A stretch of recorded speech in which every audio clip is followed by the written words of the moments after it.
I have always struggled with impatience.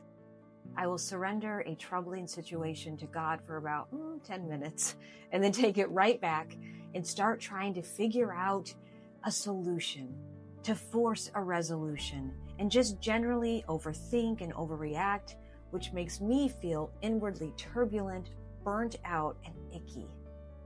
Once this all-consuming trial passes, I'll reason, then I'll get right back to living intentionally.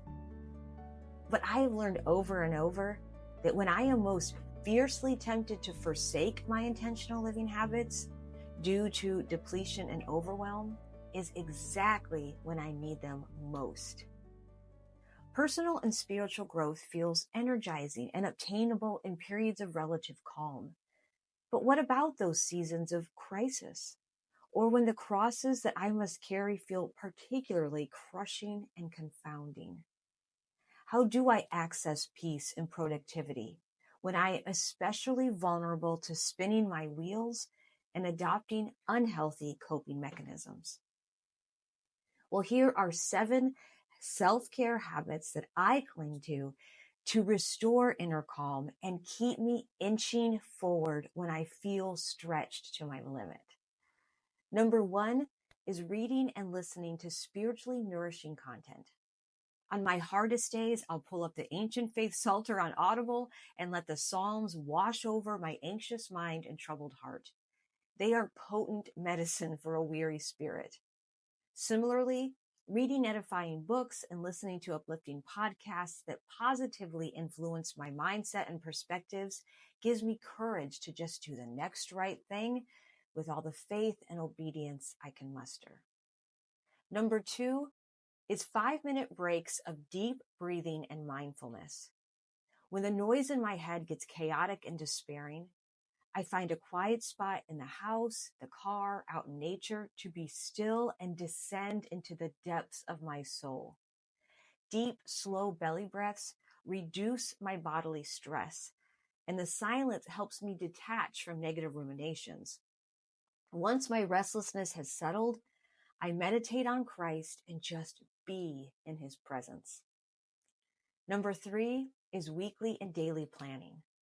When my mind feels weighed down by decision fatigue, routines help alleviate mental exhaustion and stress. In periods of heaviness and strain, not having to figure out what to make for dinner that night or what the next right thing is such a gift and relief. Taking a few moments to create and write down a plan for the day provides stability and structure amid uncertainty. Number 4 is connecting with others even when it feels too hard. This is a big one for me. When spiraling into a pit of negativity, it is so tempting to curl up and isolate. Church and coffee hour feel too overwhelming. That work meeting feels too overwhelming. That book club gathering feels way too overwhelming. But when I stretch myself and show up anyway, I find community and the change of scenery to be exactly what I needed. I cannot tell you how many times God has comforted and guided me through my interactions with others. Getting out of my own head to connect with friends, neighbors, fellow parishioners, etc., lightens the heaviness and the darkness in my heart. Number 5 is repeating mantras that keep me anchored to Christ. Also known as arrow prayers, my mantras are short, simple, repeated phrases that soothe my inner turbulence. Like the Jesus prayer, they keep intrusive thoughts at bay and my focus locked in on Jesus as the waves of my life rise and fall. My current favorites are be always with Christ and trust him in everything. Trust in the Lord with all your heart. In all your ways, acknowledge him, and he will direct your paths. Oh, taste and see that the Lord is good. Blessed is the one who trusts in him. Bring my soul out of prison, that I might give thanks to your name. Number 6 is journaling. Sometimes I forget that my trials prepare my soul for the kingdom of heaven. Journaling helps me yield to my big and small sufferings instead of resisting them. My go-to journaling prompt is, how might I grow spiritually and personally from this hardship?